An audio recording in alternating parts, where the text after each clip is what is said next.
müəllimlər, hər vaxtınız xeyir olsun. İnklüziv təhsil time testlərinə izahlarını verəcəm sizlər üçün. İlk sualdan başlayaq. Baxaq, birinci sualda nə deyir? Deməli, müəllim dərs ilinin əvvəlində şagirdlərin mövcud biliklərini müəyyənləşdirmək və şagirdlər haqqında məlumat əldə etmək üçün diaqnostik qiymətləndirmə keçirir. Bu qiymətləndirmənin nəticələrinə əsasən müəllim dərsdə fərqli fəaliyyətlər və tapşırıqlar hazırlayır. Verilmiş situasiyada müəllimin fəaliyyəti barədə hansı fikir doğrudur? Situasiya ümumilikdə doğru fikirdir. Yəni müəllim diaqnostik qiymətləndirmə apararaq şagirdlərini tanıya bilir. İndi bununla bağlı olan doğru düşüncəni tapaq. Müəllim dərsdə bərabərliyi təmin etmək üçün bütün şagirdlərə eyni tapşırıq hazırlamalıdır. Eyni tapşırıq hazırlanması yanlış düşüncədir. Çünki axı şagirdlər fərqlidir öyrənməsinə, qavramasına, intellektinə görə. Bu fikir yanlışdır. Müəllim fəaliyyətində bu yanaşmanı sərgiləməklə şagirdlərdə metakognitiv bacarıqları inkişaf elətdirir. Bu da verilən düşüncəyə, verilən situasiyamıza uyğun deyil. Yəni diaqnostik qiymətləndirmə aparır ki, şagirdlərə fərqli tapşırıqlar, fərqli fəaliyyətlər hazırlasın. Bu da metakognitiv bacarıq. Yəni bu fikir situasiyamıza uyğun bir fikir deyil. C-də deyir, müəllim situasiyada göstərdiyi yanaşması sinifdə dəstəkləyici mühitin formalaşmasına təsir edəcək. Bu sualı saxlayaq, digərlərinə baxaq. Müəllimin yanaşması şagirdlərin fəaliyyətinin stimullaşmasına müsbət təsir edir. Bu da bizim cavabımız deyil. Çünki burada biz şagirdlərə fərqli tapşırıqlar, fərqli fəaliyyətlər hazırlayırıq. Amma bu onun fəaliyyətin stimullaşmasına təsiri haqqında deyil. Deyini götürmürük. Müəllim şagirdlərin nəticələrini sinifə ümumi müzakirə etməklə burada artıq şagirdlərin nəticələrinin ümumi müzakirəsi ilə fikri yanlış olacaq. Biz niyə şagirdlərin nəticələrini sinifdə ümumi müzakirə edək? Düzdür, bu ümumiyyətlə düzgün yanaşma deyil. Ümumi şəkildə müzakirə etməməliyik. Burada bax, doğru yanaşma C variantı olacaq. Dəstəkləyici mühit yaradırıq. Bəli, sağlam psixoloji və dəstəkləyici mühit. Ümumiyyətlə inklüziv təhsilin olması ilə dəstəkləyici mühitin yaradılması deməkdir. Burada hər bir şagirdin belə deyək də düşünülür və onlara uyğun fərqli fəaliyyətlər, tapşırıqlar hazırladığımız zaman dəstəkləyici mühiti, sağlam mənəvi, psixoloji mühiti də gözləmiş oluruq və səmərəli öyrənmə mühiti yaratmış oluruq. Doğru cavab C variantı. Situasiyamıza uyğun. Ümumiyyətlə, hər zaman bu tipdə uzun suallarda və ya bundan da uzun suallarda, situasiya suallarında biz əvvəlcə situasiyanı oxuyub, situasiyanın özündəki doğruluğu, yanlışlığı tapmağa çalışmalıyıq ki, bu situasiya doğrudur yoxsa yanlışdır. Daha sonra variantlarda biz baxmamalıyıq hansı fikirlər düzdür, səhvdir deyə. Baxmalıyıq ki, hansı fikir bizim situasiyamıza uyğundur. Situasiyamıza uyğun olan cavabı götürməliyik. Ola bilər ki, hansısa fikir variantda düzgün fikir kimi verilibdir. Amma bizim situasiyamızla əlaqəsi yoxdur. Elə burada əsas məqsəd də bizə odur ki, situasiyamıza uyğun olan doğru cavabı tapaq. Birdəcə, ikinci suala baxaq. Müəllimin inklüziv mühit qurması ilə bağlı hansı situasiya doğrudur? Doğru olanı istəyir bizdən. A-da deyir ki, müəllim diaqnostik qiymətləndirmə nəticəsinə əsasən şagirdlərin intellektlərinə uyğun qruplara ayırır və il ərzində qrup işindən istifadə zamanı vaxt itirməmək üçün onları sabit saxlayır. Sabit, dəyişməz qrupların olması yanlışdır. Sabit və dəyişilməz qrupların olması fikri yanlışdır müəllimlər. Biz differensial təlimi keçəndə də deyirik ki, dəyişməz qruplar yanlışdır. Sabit qruplar olmamalıdır, əksinə dəyişkən olmalıdır. Yalnız qruplarla iş formasından da istifadə etməməliyik, bütün digər iş formalarından da istifadə etməliyik. Qruplarla işi olanda belə biz orada sabit saxlamamalıyıq, həmişə o qruplar fərqli dəyişkən olmalıdır. B-də deyir, müəllim dərsinin əvvəlində dərs cədvəlini tez-tez dəyişildiyini nəzərə alaraq hər gün növbəti günün cədvəlini şagirdlərə şifahi bildirməklə bərabər həm də lövhəyə asır. Bu doğru yanaşmada, inklüzivliyi gözləyir burada müəllim. Doğru fikirdir. C-də deyir, müəllim şagirdlərin yaddaşını inkişaf etdirmək üçün onlara ev tapşırığı olaraq dərsdə keçirilən şeiri əzbər öyrəməyi və intonasiya ilə danışmağı. Bu yanlış düşüncədir. Yəni şagirdlər fərqlidir. Bəzilərində disleksiya problemi ola bilər, bəzilərində məsəl üçün əzbərdən çəkələmə problemi, yenə də qeyd edirəm, ola bilər. Yəni bu uşaq əzbər və intonasiya ilə danışa bilməz. Burada inklüzivlik gözlənilməyibdir. D-də deyir, müəllim sinifdə sağlam imkanları məhdud olan şagirdə xüsusi qayğı göstərir, onun inkişafını təmin etmək üçün daha çox vaxt ayırır. Bu da yanlış düşüncədir. Biz Sağlamlıq imkanı məhdud şagirdlərin, yəni sırf inklüzivdir deyilən o şagirdə daha çox vaxt ayıraq, digərləri qalsın kənarda. Burada da artıq müqayisə var, rəqabət var, yəni fərq qoymaq var. Ona görə də bu da doğru deyil. 7 deyir, müəllim dərs zamanı öyrənmə çətinliyi olan şagirdləri nəzərə alıb, qiymətləndirmə meyarlarının xüsusiyyətlərini həmin şagirdlərin təlim ehtiyaclarına uyğun dəyişdirir. Bu da yanlış düşüncədir. Bəs digər şagirdlər? Biz inklüzivlikdə bərabərliyi də qorumalıyıq, bərabər imkanları da gözləməliyik. Burada isə yenə də fərq qoyuruq ki, şagirdlər arasında, bu da inklüzivliyə aid deyil. Doğru cavabımız B variantı olacaq. Növbəti sualımıza baxaq. Üçüncü sual. 3-də deyir ki, inklüziv təhsilə aid olan doğru fikri müəyyən edin. Doğrunu istəyir bizdən. İnklüziya dedikdə sağlamlıq imkanları məhdud şagirdlərin məktəbdə xüsusi siniflərdə təhsil almasıdır. Yox, xüsusi siniflərdə yox, digər şagirdlərlə bir sinifdə. Bu yanlışdır. İnklüziya eyni sinif daxilində fərqli şagirdlərə eyni cür yanaşaraq bərabərliyin təmin edilməsi yox. Fərqli şagirdlərə eyni cür yox, fərqli yanaşaraq olmalıdır. B də yanlışdır. İnklüziya şagirdlərə keçirilən mövzuların müxtəlifliyini təmin etmək və şagirdlərin fiziki çətinliklərinin nəzərə alınmasıdır. Fiziki çətinliklərin nəzərə alınması yox. Burada təkcə inklüziyada fiziki çətinliklər, yəni sağlamlıq imkanı məhdud yox. Biz hər tərəfli fərqliliklərdən danışırıqsa, bu da yanlış düşüncədir. İnklüziya bütün şagirdlərə bərabər imkanları təmin edərək tədrisin təşkil edilməsidir. Bu doğrudur. Az öncə də vurğuladım. İnklüziyada biz şagirdlər arasında o bərabərliyi gözləməliyik. Y-də deyil, inkluziya öyrənmə çətinliyi olan şagirdlərin xüsusiyyətlərini anlamaq və dərsi həmin şagirdlərin ehtiyacı üzərində qurmaqdır. Birinciyə kimi doğrudur cümlə. Amma sonrası yanlışdır. Biz dərsimizi ancaq o şagirdləri, bu cür şagirdləri nəzərə alaraq qurmamalıyıq. Digər şagirdləri də nəzərə almalıyıq ki, bərabər imkanları gözləyək. Y də yanlışdır. Doğru olan 3-də D variantı. 4-ə baxaq. Şagirdlərdən bir neçəsi dərsdə verilmiş tapşırıqları icra etməkdə çətinlik çəkir. Cəhd etsələr də alınmır. Bu zaman digər şagirdlərin tapşırıqları daha tez həll edib növbəti çalışmalar çəkdiklərini görür və daha da məyus olur, diqqətlərini tapşırığa cəmləyə bilmirlər. İnklüzivliyi təmin etmək üçün müəllimin fəaliyyəti ilə bağlı uyğunluğu müəyyən edin. Doğru yanaşma yoxsa yanlış yanaşma olduğunu tapmalıyıq. Burada müəyyən bir problem var təbii ki, situasiyamızda. Çünki burada baxırıq ki, fərqli şagirdlərdir və artıq onlar bir müddətdən sonra qapağı düşəncəyə düşə biləcəklər. Buna uyğun cavablarımıza baxaq. A-da deyir ki, müəllimin həmin şagirdləri nəzərə alıb sinifə tapşırıq etmək üçün daha çox vaxt verməsi məqsədə uyğun olar. Yox, bu yanlış yanaşmadır. Biz ancaq həmin şagirdləri nəzərə almamalıyıq, digər şagirdləri də nəzərə almalıyıq. Ona uyğun vaxtı müəyyənləşdirməliyik. A yanlışdır. 2-yə A. B-də deyir ki, müəllim akademik cəhətdən zəif şagirdlər bir qrupa, nisbətən güclülər bir başqa qrupa. Yox, bu da yanlışdır. Biz heterogen siniflər deyirdik ki, hansı ki bu siniflərdə həm güclü, həm zəif şagirdlər var. Hamısı güclü, hamısı zəif olsa ədalətsizlik olacaq. B yanlışdır.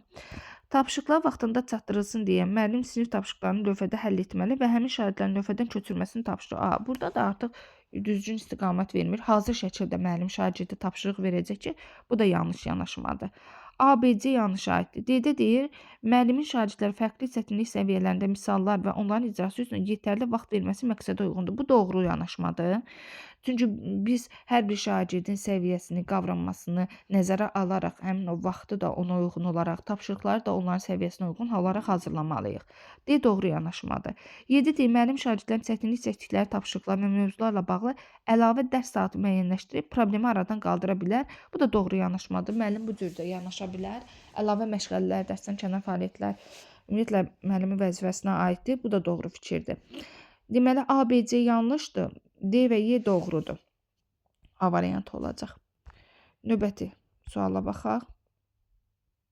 Nisbətən uzun suallarda olsa, yadda saxlayın ki, uzun suallar daha rahat suallardır. Düzdür, uzundur. Fikirləşirik ki, bunu əvvəlini oxudum, axırı yadımdan çıxdı. Ümumiyyətlə uzun sual görən kimi psixoloji olaraq bizdə bu düşüncə yaranır ki, vəssalam, bu uzun sualdır və mən bunu tapa bilməyəcəm. Bu düşüncə yaranır bizdə. Amma yadda saxlayın ki, qısa suallar daha çətindir, daha düşündürücü olur. Nəinki uzun suallar. Uzun sualların içərisində biz açar məqamı daha rahat tapa bilirik. Yəni uzun suallar sizə gözünüzü qorxutmasın və sizi aldatmasın. Əksinə uzun suallar daha çox ipucusu olan suallardır. 5-ci suala baxaq. Sinifdə şagirdlərdən birinin riyazi qabiliyyəti çox yüksəkdir. Baxın, əgər çətinliyiniz varsa bu cür suallar işləməkdə, situasiyada hər məqamı göz önündə bulunmaq üçün onu işarələyə bilərik. Məsələn, deyək sinifdə şagirdlərin birinin riyazi qabiliyyəti çox yüksəkdir. O uzun hesablamaları tez bir zamanda icra edə bilir. Müəllim şagirdin bu istedadına görə onu digərlərindən fərqləndirir. Ona daha çətin, maraqlı misal və məsələlər verir. Digər şagirdlər həmin yoldaşları kimi diqqət mərkəzində olmaq istəyir, lakin onun kimi olmayacaqlarını düşünür, nəticədə sinifdə gərgin mühit yaranır. Verilmiş situasiya ilə bağlı doğru fikri müəyyən edin. Burada bir müəllim müəyyən bir, bax situasiya hələ variantlara baxmamış, situasiya haqqında fikir yürüdü. Əvvəla müəllimin etdiyi yanaşma yanlış yanaşmadır. Müəllim bu cür yanaşma göstərməməlidir. Artıq bu cür rəqabət müqayisə etməsi digər şagirdlərdə həmin yoldaşlarına qarşı qıcıq hissi yaranır və həmin şagirdlər qapalı düşüncəyə salınır ki, bu da onları dərsdən uzaqlaşdırır. Situasiya haqqında bizim ilkin fikirlərimiz bunlardır. İndi variantlara baxaq görək hansı bizim fikrimizə uyğun gəlir. Mənim riyazi bacarıqları yüksək olan şagirdlərlə bərabər digər şagirdlərə də səviyyələrinə uyğun maraqlı tapşırıqlar verilməsi lazımdır. Bunu saxlayaq. Bir də deyim, müəllim sinifdə gərgin mühit olmaması üçün hamıya sadə tapşırıqlar. Hamıya sadə versə, yüksək səviyyəli şagird üçün maraqsız olacaq. Biri çıxaq. Müəllim şagirdlər arasında münasibəti tənzimləmək üçün çətin tapşırıqlar hazırlamalı, dərslikdəki məsələlərlə kifayətlənməlidir. Dərslikdəki məsələlərlə kifayətlənməyə də bilər, amma çətin tapşırıqların hazırlaması digər şagirdlərdə yenə gərgin mühit yaradacaq. Bunu da çıxırıq. Müəllim sinifdə bərabərliyi və ədaləti təmin etmək üçün çətin tapşırıqları sinifdəki şagirdlərin hamısına verməlidir. Zaten situasiyamızda biz bunu qeyd etdik ki, bu yanlışdır. Biz bütün şagirdlərin səviyyəsini nəzərə almalıyıq. Müəllim digər şagirdlərin də riyazi bacarıqlarını yüksəltmək üçün əlavə məşğələlər keçirərək bütün şagirdlərin səviyyəsini bərabərləşdirməlidir. Bu da yanlışdır. Çünki şagirdlər fərqlidir. Bəzilərində bəlkə riyazi bacarıq yoxdur, başqa bir tərəfdə bacarığı var. Yəni mən hamısını mütləq bərabərləşdirməliyəm deyə bir düşüncə yoxdur. Çünki yenə də deyirəm, şagirdlərin qavraması da zəif olan da var, güclü olan da var, fərqli şagirdlərdir. Bu da doğru yanaşma deyil. Doğru yanaşma A variantı olacaq. Riyazi bacarığı yüksək olan şagirdlə bərabər digər şagirdlərin də səviyyəsinə uyğun maraqlı tapşırıq versə, bu cür ədalətsizlik də olmaz. Doğru cavab A. 6-cı sual. Uyğunluq pozulubdur deyir. Yenə bir uyğunluq sualı. Baxaq görək burada uyğunluq harda pozulubdur. İnklüziyanın təmin edildiyi təlim mühiti hər bir şagirdin tələbini və potensialını nəzərə alır. Bu doğru fikirdir. Doğru da yazıb. Demək, burada uyğunluq gözlənilir. Bizə pozulan lazımdır. Deməli, bunu çıxaq. İnklüziya müxtəlif şagirdlərin özünə məxsusluğunun qəbul edildiyi, hər bir şagirdə eyni təhsil imkanlarının yaradıldıq mühitdir. Bu doğru fikirdir. Amma qabağına yanlış yazıldığı üçün uyğunluq burada pozulub. Bunu götürəcəyik. İnklüziv mühit şagirdlərin öyrənmə prosesində qarşılaşdıqları çətinlikləri nəzərə alıb, hər birinə eyni üsullarla, müəllimlər, eyni üsul deyilən bir şey yoxdur. Bunu yadınızda saxlayın. Biz fərqlilikləri nəzərə almalıyıq. Hər bir şagird fərqlidir. İntellektinə görə, qavramasına görə, nailiyyətlərinə görə, fərqli şagirdlərdir, öyrənmə tərzinə görə fərqlidirlər. Biz bu fərqlilikləri nəzərə alaraq eyni üsuldan istifadə edə bilmərik hamısına. Fərqli üsullardan, fərqli tapşırıqlar verərək bundan biz nail ola bilərik. Bu cür tipdə olduğu zaman yadınızda saxlayın. Bunu biz düzgün götürə bilmərik. Deməli, bu yanlışdır, qabağına da yanlış yazılıbdır. Uyğunluq burada gözlənilibdir. Bizə pozulan lazım olduğu üçün bunu götürmürük. 4-də deyir, inklüziya sağlamlıq imkanları məhdud şagirdlərin xüsusi proqramlar əsasında ümumi təhsil müəssisələrində təşkil edilmiş xüsusi siniflərdə tədrisə cəlb edilməsi yanlışdır. Qabağına doğru yazıbdır. Uyğunluq pozulubdur. A variantı olacaq.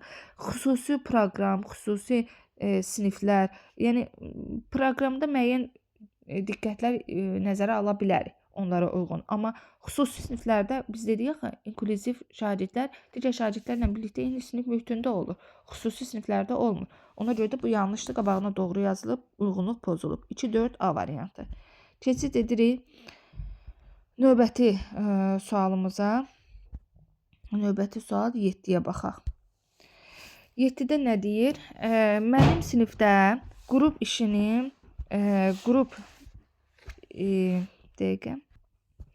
Deməli, davam edək.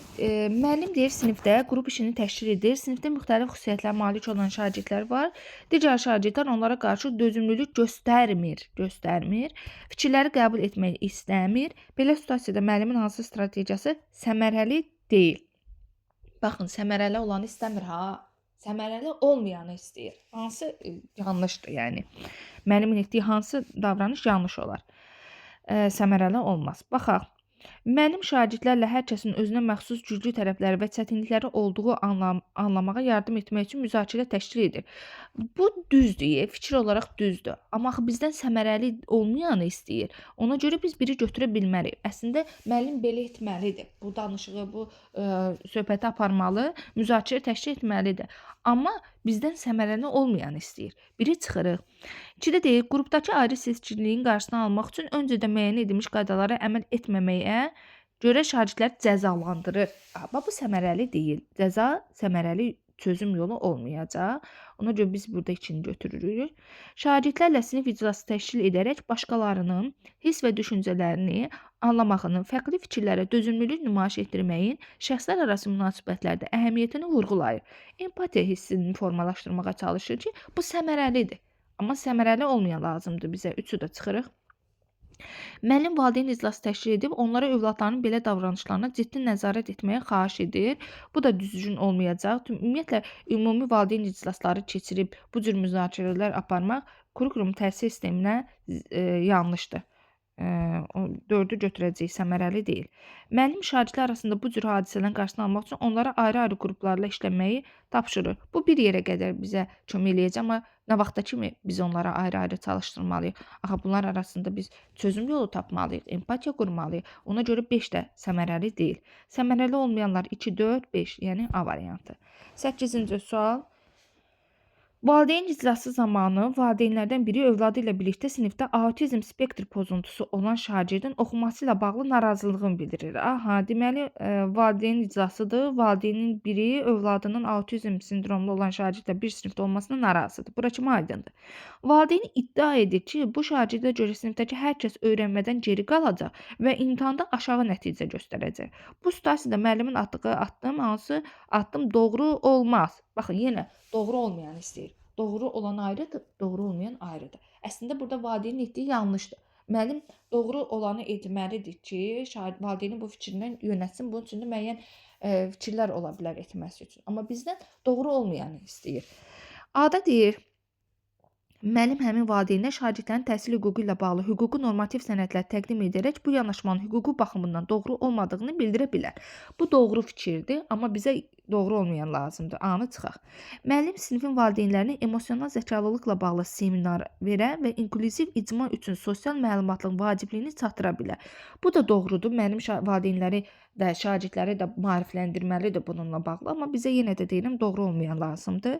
Müəllim autizm spektr pozuntusu olan şagirdin valideyni ilə görüşərək ona digər valideynlərin narahatlığını çatdırıb övladını fiziki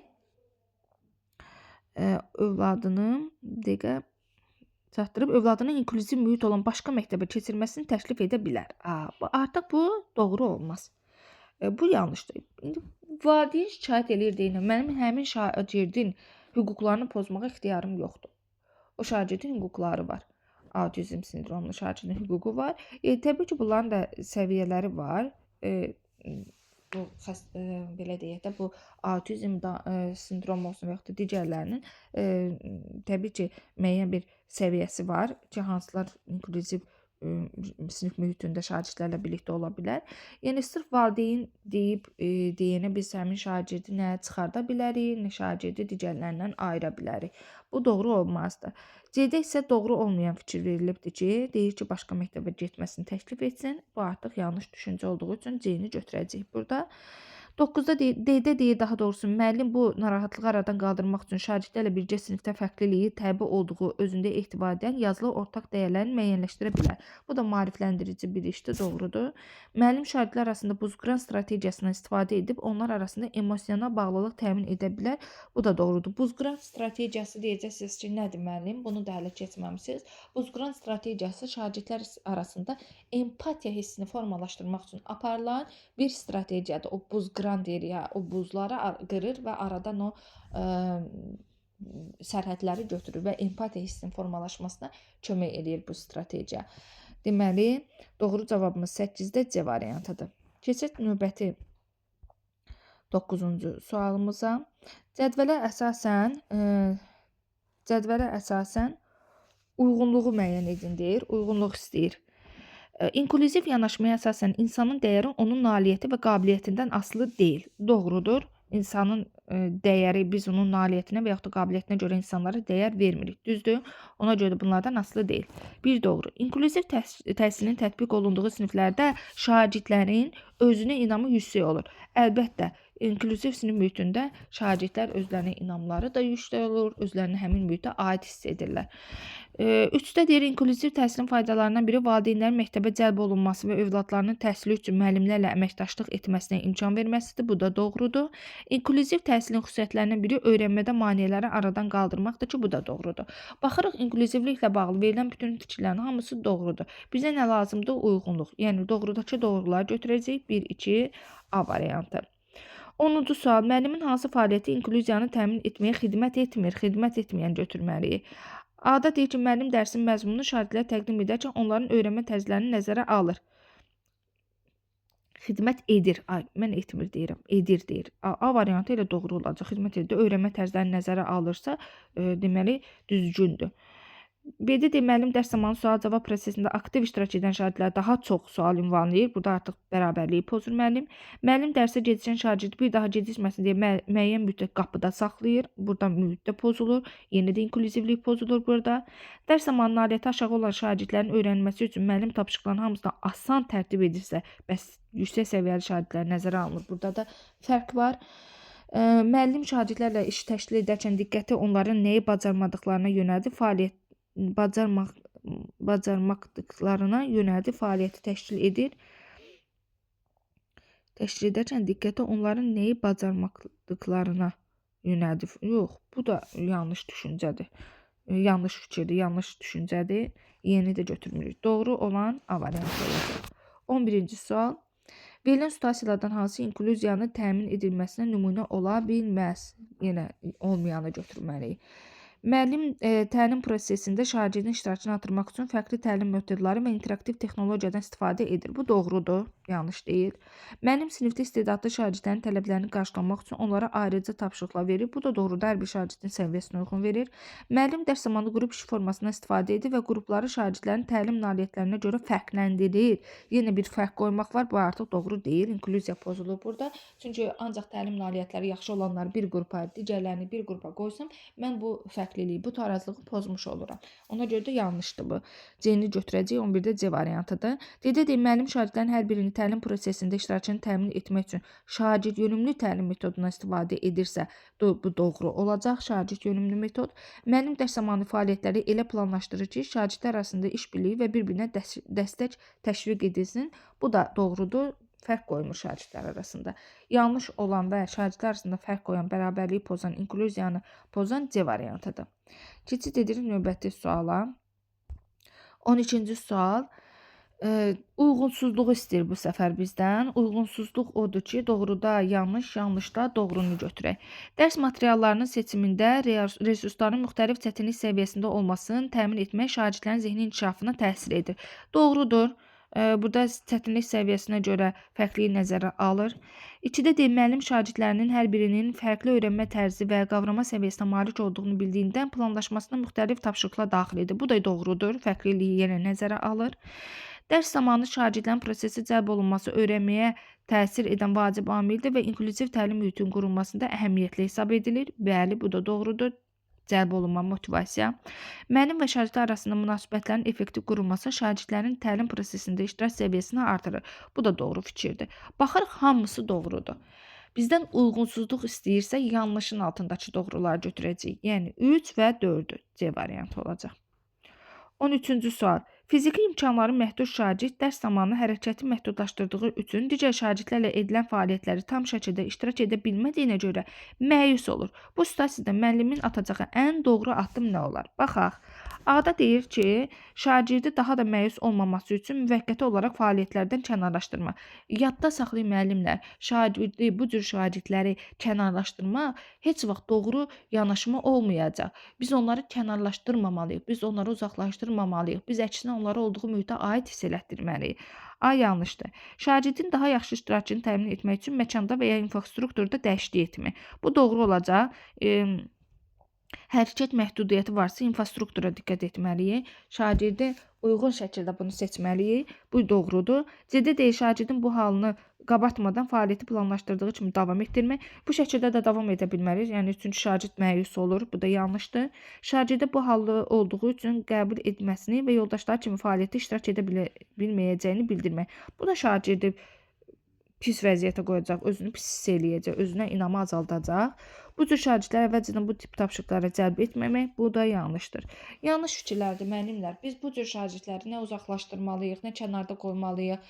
Yəni nə də daha çox qapalı düşüncəyə, özlərinin inamlarının azalmasına səbəb olacaq fəaliyyətlər etməməliyik. Biz əksinə elə etməliyik ki, şagird ora özünə aid hiss eləsin və ona uyğun infrastrukturlardan, onlara uyğun resurslardan istifadə etməyə çalışmalıyıq. Doğru cavab 13-də B variantı. 14. Universal öyrənmə dizaynının, yəni UDL, prinsipləri ilə nümunələr arasında uyğunluğu müəyyən edin. Universal öyrənmədə nə idi? Cəlb etmə, nə üçün öyrənirik? Təqdimat, nə öyrənirik? Fəaliyyət, necə öyrənirik? Şagirdlər tapşırıqları müxtəlif formalarda təqdim etmək imkanlarına malik olur. Şagirdlər artıq təqdim edirsə müxtəlif formada bu fəaliyyətə aid olacaq. Yəni 3-ə A. 3-ə A. Müəllim müxtəlif öyrənmə tərzinə sahib şagirdlər lazım olan materiallarla təmin edirsə, bu təqdimata aiddir. Yəni, nə öyrənirik? 2-yə B. Şagirdlərin emosional olaraq informasiyanı qəbul etməyə hazır olduğunu ehtiva edir. Bu da cəlb etməyə aiddir. 1-ə C. Yəni, nə üçün öyrənirik? 1C, 2B, 3A. Y variantı olacaq. Doğru cavab Y. Keçək növbəti sualımıza. 15-ci suala baxaq. 15-də nə deyir? 15-də deyir ki, müəllimin yanlışa yol verdiyi situasiyanı müəyyənləşdirin. Bax görək müəllim harda yanlışa yol veribdir. Müəllim dərsdə fəaliyyətlər arası keçidləri təşkil edərkən şagirdlərin müxtəlifliyini nəzərə alır. Bu doğrudur. Müəllim doğru eləyibdir. Müxtəlifliyi nəzərə alıbdır. B-də deyir, müəllim mövzunun daha dərindən öyrənilməsi və dərsdə hər bir şagirdin iştirakını təmin etmək üçün müvafiq mövzuda esse yazdırır. Bunu düşünərik. C-də deyir, müəllim şagirdlərin aktivliyini və öyrənmə fəaliyyətlərini müşahidə edir, təhlil aparıb nəticəyə uyğun tədbirlər planı hazırlayır. Deməli, burada artıq müəllim şagirdlərin fəaliyyəti müşahidə edir və baxır, görür uşaqların hansı necədir, nədir, onlara uyğun planlaşma aparır. Bu doğrudur. Müəllim eyni sinif mühitində bərabərliyi təmin etmək üçün şagirdləri müxtəlif qruplarda fəaliyyətə cəlb etməklə bağlı planlaşma edir. Bu da doğrudur. Bərabərliyi gözləyir. Müəllim şagirdlərin öyrənmələrini dəstəkləmək, onların aktivliyini təmin etmək üçün rəqəmsal texnologiyanın imkanlarından istifadə edir. Bu da doğru fikir ola bilər. Yəni rəqəmsal texnologiyanın imkanlarından istifadə etmək də doğru bir yanaşmadır. Bunu da çıxırıq. İndi B-yə diqqət yetirək nədir? Deyir, müəllim mövzunun daha dərindən öyrənilməsi və dərsdə hər bir şagirdin iştirakını təmin edilmək üçün müvafiq mövzuda esse yazdırır. Müvafiq mövzuda. Yəni, burada artıq müəllim şagirdlərə seçim imkanı vermir. Burada şagirdlərin fərqliliklərini nəzərə almır. Hamısına eyni tapşırıq verir. Əslində, hər birisinə uyğun tapşırıq nəzərə almalıdır və müvafiq mövzuda deyir, mövzu seçimində də şagirdlərə seçim imkanı verməlidir. Deməli, burada artıq müəllim yenə də fərqlilik edir ki, bərabərliyi pozur ki, bu da inklüzivliyə ziddir. B variantı yanlış olacaq. 16. Müəllimin hansı fəaliyyəti sinifdə pozitiv və inklüziv mühit yaratmağa xidmət etmir? Xidmət etməyəni soruşur. Baxaq. Müəllim yaxınlaşan bayramla əlaqədar şagirdlər üçün maraqlı ola biləcək tədbir planlaşdırır və şagirdlərə oynayacaqları rolları təqdim edir.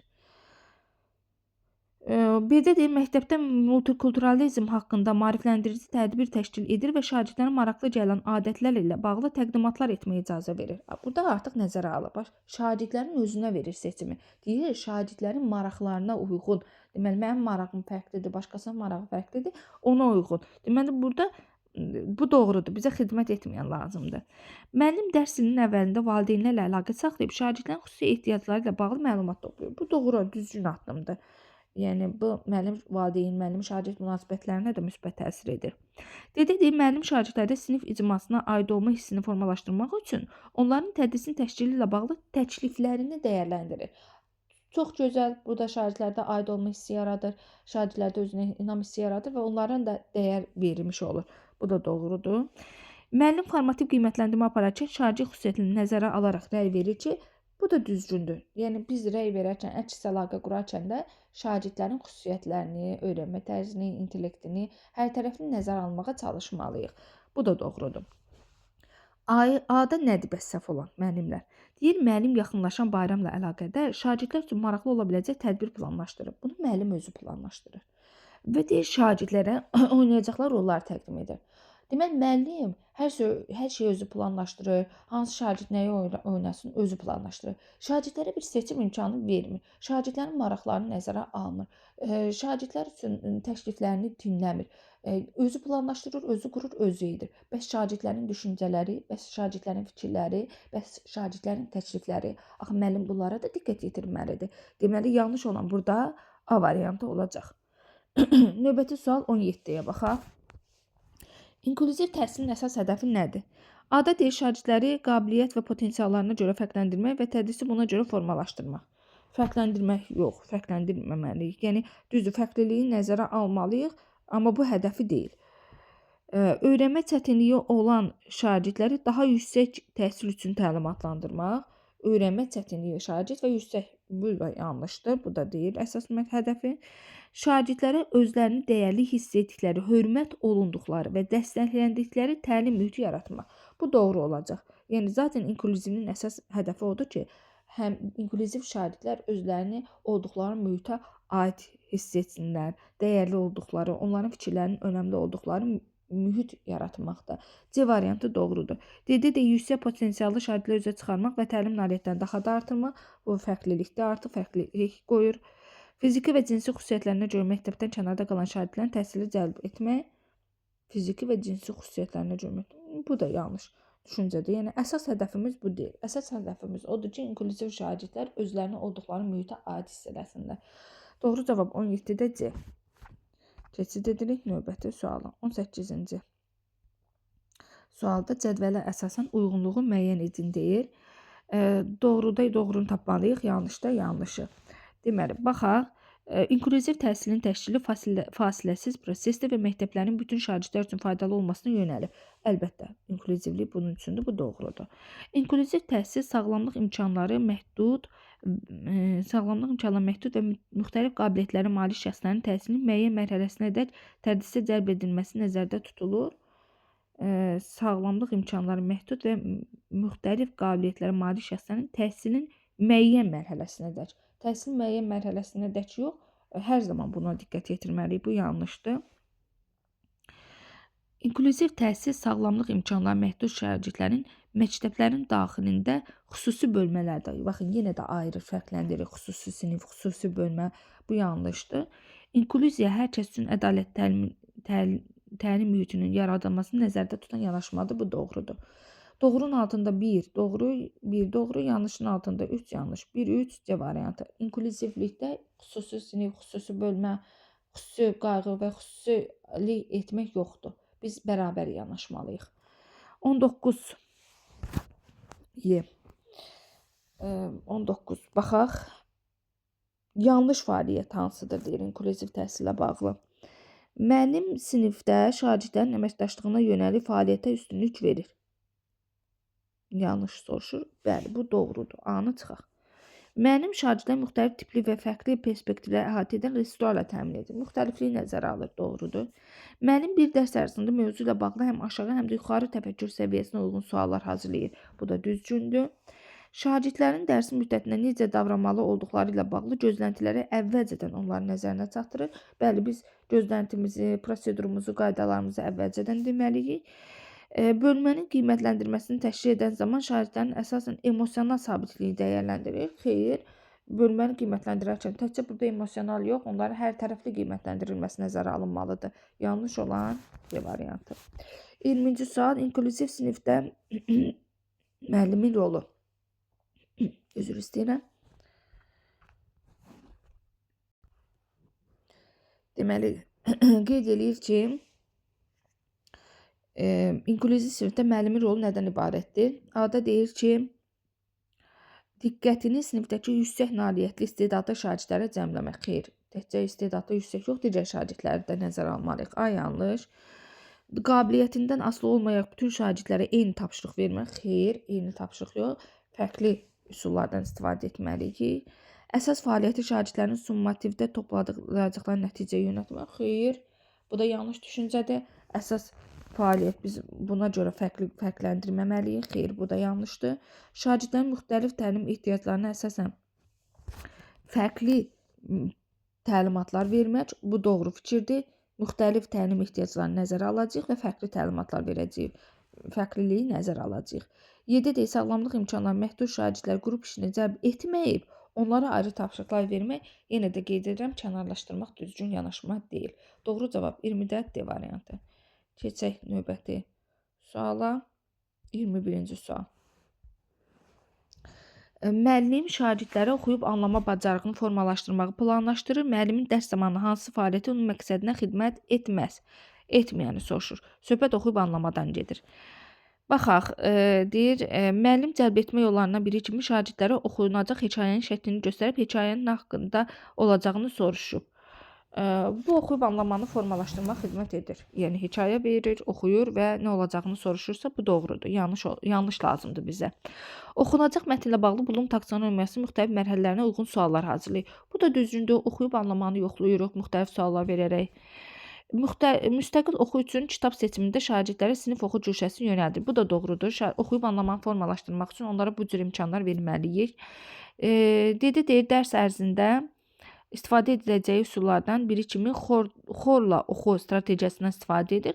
Bu da doğru ola bilər. Yəni xorla səsli oxuduqları zaman öz oxuduqlarını anlaya da bilərlər. Bu da düzgün strategiyadır. Mətni hissələrə bölərək şagirdlərin növbəli şəkildə oxumağı tapşırır. Səhvlər etdikcə onları düzəldir. Mətni hissələrə bölərək şagirdlərin növbəli şəkildə oxumağı tapşırır. Bura qədər düzdür. Amma səhvlər etdikdə onları düzəldir. Bu yanlışdır. Yəni səhvlər etdikcə müəllim özü düzəltsə, bu oxuyub anlamanı şagirdlərdə formalaşdırmır. Məqsəd odur, biz burada oxuyub anlama bacarığını formalaşdıraq. Gərək şagird oxuya, özü başa düşə, özü anlamağa çalışa, oxuyub anlamanı bu cür formalaşdıra bilərik. Yoxsa biz səhvlər etdikcə onları düzəltsək, bu oxuyub anlama bacarığının formalaşmasına xidmət etməyəcək. Doğru cavab 21-də Y. 22-ci sual. Uyğunsuzluq istəyir. Yenə də uyğunsuzluq şərtə bu diqqət yetiririk. Doğruda yanlış, yanlışda doğrunu istəyir. Deməli, deyir ki, tədrisin effektiv təşkili üçün müəllim prosesi niyə öyrənirik, nə öyrənirik və necə öyrənirik sualları ətrafında təşkil edir. Doğrudur, niyə öyrənirik, necə öyrənirik və bu UDL, universal öyrənmə dizaynına aiddir. Doğrudur. İnklüzivliyi təmin etməyi səmərəli yollarından biri şagirdlər arasında əməkdaşlığı təşviq edən tapşırıqlar, fəaliyyətlərdən istifadə etmək. Doğrudur, əməkdaşlıq həmişə doğru çözümdür. Qrup işini təşkil edən zaman şagirdlərin istəklərini nəzərə almaq yerinə ədalətli bölgü etmək daha düzgündür. Bəli, biz deyirdik ki, korporativ öyrənmə, yəni əməkdaşlığa yönəlik öyrənmə var. İnklüzivlikdə biz qrup bölgüsündə ədalətli olması üçün bölgünü özümüz aparmağımız daha ədalətli olar. Yoxsa şagirdlərin ixtiyarına versə, şagirdlər ancaq güclü şagirdləri öz qrupunda istəyər. 3 doğrudur. 4-də də inklüziv təlim mühitində qiymətləndirmənin rəqabətə səbəb olmasına imkan vermək arzu olunmaz haldır. Mütləq surətdə rəqabətə yönəlik olmamalıdır. Hər bir halda biz bunu gözləməliyik. Hamısı doğrudursa, bizdən də uyğunsuzluq istəyirsə, yanlışdakı doğruları götürəcəyik. 3-4 C variantı. 23-cü sual. İnklüziv təhsilin şagirdlər üçün faydalılığına aid deyil, aid olmayanı istəyir. Deməli, şagirdlərin fərdi xüsusiyyətlərini nəzərə almaqla onlar üçün dəstəkləyici mühit nəzərdə tutulur. Dəstəkləyici mühit varsa bu doğrudur. A-nı çıxaq. Tədris prosesində hər kəsin iştirakçının vacibliyini nəzərə almaqla bərabər imkanlar yaratmaq. Bərabər imkanlar da inklüzivliyin faydalarındandır. Bunu da çıxırıq. Hər kəsə dəyərli olduğunu hiss etdirməklə onlarda cəmiyyətə aid olma da inklüzivliyə aid olduğu üçün C-ni də çıxırıq. Tədrisdə təlim ehtiyaclarını nəzərə almaqla hər kəsin təhsildən yararlanmasını təmin etmək. Bu da inklüzivliyə aiddir. 7 şagirdlərə əsasən fərdi fəaliyyətə təşviq etməklə onları cəmiyyətdə müstəqil yaşamağa və inkişaf etməyə yönəlik. Xeyr, biz fərdi fəaliyyətlərdə daha çox əməkdaşlıqlara təşviq etməliyik ki, şagirdlər özlərini aid hiss eləsinlər, onlarda sosial münasibətlər, ünsiyyət də formalaşsın. Aid olmayan 23-də səhv olan Y variantıdır. Keçək növbəti sualımıza 24. Verilmiş cavablardan hansı inklüziv qiymətləndirmə ilə bağlı yanlışdır? Yenə yanlış istəyir bizdən. Müəllim öyrənmənin dəyərləndirməsini və şagirdlərin inkişafı üçün özünü qiymətləndirmək, yoldaş qiymətləndirməsi, rubriklərdən istifadə edir. Bu doğrudur, düzgün qiymətləndirmədir. A-nı çıxaq. Bölmə sonunda müəllim keşəyə keçirərkən qiymətləndirmənin yazılı tapşırıqlar, təqdimat, layihə, əl işləri üsullarından istifadə etməklə təşkil edir. Deməli, qiymətləndirməni müxtəlif üsullarla təşkil edərək şagirdlərin müxtəlifliyini nəzərə alır. Bir doğrudur. Qiymətləndirmə zamanı müxtəlif ehtiyacları olan şagirdlərə dəstək olmaq üçün daha uzun vaxt vermək, köməkçi texnologiya, sadələşdirilmiş dil və alternativ yollardan istifadə edir. Bu da doğrudur. Fərqlilik burada da nəzərə alınıbdır. Bunu da götürmürük. Şagirdlərə anlayışları nümayiş etdirmək üçün şifahi cavablar, multimedia təqdimatları və ya praktiki nümayişlər kimi alternativlərdən istifadə edir. Burada da görürsünüz, müxtəlif üsullardan, yollardan istifadə edirik ki, bu da inklüzivliyə aiddir. Bunu da çıxırıq. Müəllim şagirdlərin savadlılıq kompetensiyasını inkişaf etdirmək üçün bölmə ərzində onların müxtəlifliyini nəzərə almaqla yazı tapşırıqları verir. Bu bütün şagirdlərə uyğun olmaya bilər. Çünki bəziləri yazaraq, bəziləri vizual, bəziləri eşidərək, bəziləri isə toxunaraq öyrənir. Ona görə də burada müxtəlifliyi nəzərə almadığı üçün müəllim yanlış olan Y variantı olacaq. 25. Qrup işi zamanı öyrənmə çətinliyi olan şagird tapşırığın təlimatını anlamaqda çətinlik çəkir. Bu situasiyada müəllimin atacağı ən doğru addım. Deməli, uşağın problemi nədir? Qrup işində öyrənmə çətinliyi var. Yəni, bu uşağın öyrənmə çətinliyi var. Təlimatı anlamaqda çətinlik çəkir. İndi doğru addımı tapaq. Təlimatı yerinə yetirmədiyinə görə hansısa formada cəza vermək. Cəza vermək çözüm yolu deyil. Təbii ki, cəza vermək varsa bunu çıxırıq. Həmin şagirdi qrupdan ayrı fərdi işə cəlb. Bu da yenə də deyirəm, baxın, testin ilk izahından sizə qeyd edirəm. Kənarlaşdırmaq doğru yanaşma deyil. Təlimatı idarə edə bilən daha kiçik hissələrə ayırmaq və fərdi dəstək vermək. Bu halda şagird təlimatı daha yaxşı anlaya bilər. Düzdür, bu ola bilər. Öyrənmə çətinliyi varsa biz onu hissələrə bölərək öyrənməsini təmin edə bilərik. Qeyd edək, şagirdin özünün çalışıb təlimatı anlamasını gözləmək, çünki belə hallar şagirdin çətin vəziyyətlərdə özünü idarə etməsi üçün vacib fürsətdir. Yox, öyrənmə çətinliyi varsa biz şagirdi nə qədər də belə etsək, bu bizə həll yolu olmayacaq. Yanlışdır. Bütün sinifə təlimatı yenidən izah etmək. Bütün sinifə izah etmə ehtiyac yoxdur. Yəni, çünki bir şagirddə bu problem var. Yəni, bütün sinifə izah edərək digər şagirdlərə də mane oluruq. Deyir, bütün siniflər, yəni, xeyr, bu yanlışdır. Yanlış düşüncədir. Bütün sinifə təlimatı yenidən izah etmək doğru yanaşma deyil. Yəni, öyrənmə çətinliyi varsa bu şagirdin. Yəni, mən bunu bu şəkildə də etsəm faydası olmayacaq.